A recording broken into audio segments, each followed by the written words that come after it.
ஆதியாகமம் 17ஆம் அதிகாரம். ஆபிராம் 99 வயதான போது கர்த்தர் ஆபிராமுக்கு தரிசனமாகி, நான் சர்வ வல்லமையுள்ள தேவன், நீ எனக்கு முன்பாக நடந்து கொண்டு உத்தமனாயிரு. நான் உனக்கும் எனக்கும் நடுவாக என் உடன்படிக்கையை ஏற்படுத்தி உன்னை மிகவும் திரளாய் பெருகப் பண்ணுவேன் என்றார். அப்பொழுது ஆபிராம் முகம் குப்புற விழுந்து வணங்கினான். தேவன் அவனோடே பேசி, நான் உன்னோடே பண்ணுகிற என் உடன்படிக்கை என்னவென்றால், நீ திரளான ஜாதிகளுக்கு தகப்பனாவாய். இனி உன் பேர் ஆபிராம் என்னப்படாமல், நான் உன்னை திரளான ஜாதிகளுக்கு தகப்பனாக ஏற்படுத்தினபடியால் உன் பேர் ஆபிரகாம் என்னப்படும். உன்னை மிகவும் அதிகமாய் பலுகப் பண்ணி உன்னிலே ஜாதிகளை உண்டாக்குவேன். உன்னிடத்திலிருந்து ராஜாக்கள் தோன்றுவார்கள். உனக்கும் உனக்கு பின்வரும் உன் சந்ததிக்கும் நான் தேவனாயிருக்கும்படி எனக்கும் உனக்கும் உனக்கு பின் தலைமுறை தலைமுறையாக வரும் உன் சந்ததிக்கும் நடுவே என் உடன்படிக்கையை நித்திய உடன்படிக்கையாக ஸ்தாபிப்பேன்.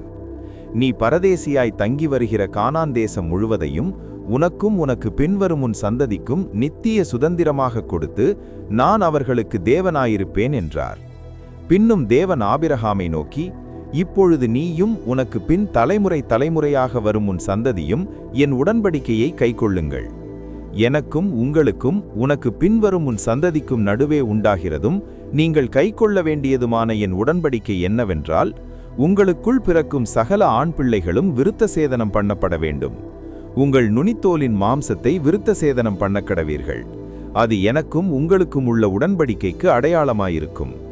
உங்களில் தலைமுறை தலைமுறையாக பிறக்கும் ஆண் பிள்ளைகளெல்லாம் 8ஆம் நாளிலே விருத்த சேதனம் பண்ணப்பட வேண்டும்.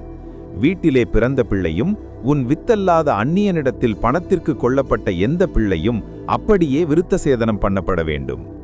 உன் வீட்டிலே பிறந்த பிள்ளையும் உன் பணத்திற்கு கொள்ளப்பட்டவனும் விருத்த சேதனம் பண்ண வேண்டியது அவசியம். இப்படி என் உடன்படிக்கை உங்கள் மாம்சத்திலே நித்திய உடன்படிக்கையாக இருக்க கடவது. நுனித்தோலின் மாம்சம் விருத்த சேதனம் பண்ணப்படாதிருக்கிற நுனித்தோலுள்ள ஆண் பிள்ளை இருந்தால் அந்த ஆத்துமா என் உடன்படிக்கையை மீறினபடியால் தன் ஜனத்தில் இராதபடிக்கு அறுப்புண்டு போவான் என்றார். பின்னும் தேவன் ஆபிரகாமை நோக்கி, உன் மனைவி சாராயை இனி சாராய் என்று அழையாதிருப்பாயாக. சாராள் என்பது அவளுக்கு பேராயிருக்கும். நான் அவளை ஆசீர்வதித்து அவளாலே உனக்கு ஒரு குமாரனையும் தருவேன். அவள் ஜாதிகளுக்கு தாயாகவும் அவளாலே ஜாதிகளின் ராஜாக்கள் உண்டாகவும் அவளை ஆசீர்வதிப்பேன் என்றார்.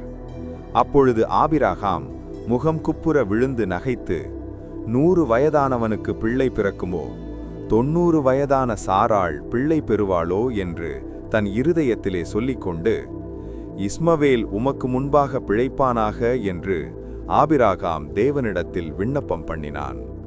அப்பொழுது தேவன், உன் மனைவியாகிய சாராள் நிச்சயமாய் உனக்கு ஒரு குமாரனை பெறுவாள். அவனுக்கு ஈசாக்கு என்று பெயரிடுவாயாக. என் உடன்படிக்கையை அவனுக்கும் அவனுக்கு பின்வரும் அவன் சந்ததிக்கும் நித்திய உடன்படிக்கையாக ஸ்தாபிப்பேன்.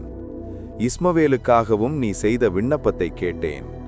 நான் அவனை ஆசீர்வதித்து அவனை மிகவும் அதிகமாக பலுகவும் பெருகவும் பண்ணுவேன். அவன் 12 பிரபுக்களை பெறுவான். அவனை பெரிய ஜாதியாக்குவேன். வருகிற வருஷத்தில் குறித்த காலத்திலே சாராள் உனக்கு பெறப்போகிற ஈசாக்கோடே நான் என் உடன்படிக்கையை ஏற்படுத்துவேன் என்றார். தேவன் ஆபிரகாமோடே பேசி முடிந்த பின்பு அவர் அவனை விட்டு எழுந்தருளினார். அப்பொழுது ஆபிரகாம் தன் குமாரனாகிய இஸ்மவேலையும் தன் வீட்டிலே பிறந்த யாவரையும் தான் பணத்திற்கு கொண்ட அனைவருமாகிய தன் வீட்டிலுள்ள ஆண் பிள்ளைகள் எல்லாரையும் சேர்த்து தேவன் தனக்கு சொன்னபடி அவர்கள் நுனித்தோலின் மாம்சத்தை அந்நாளிலே தானே விருத்த சேதனம் பண்ணினான்.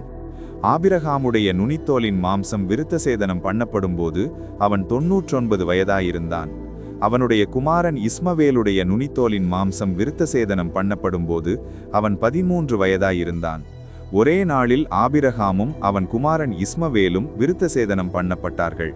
வீட்டிலே பிறந்தவர்களும் அந்நியரிடத்திலே பணத்திற்கு கொள்ளப்பட்டவர்களுமாகிய அவன் வீட்டு மனுஷர்கள் எல்லாரும் அவனோடே கூட விருத்த சேதனம் பண்ணப்பட்டார்கள்.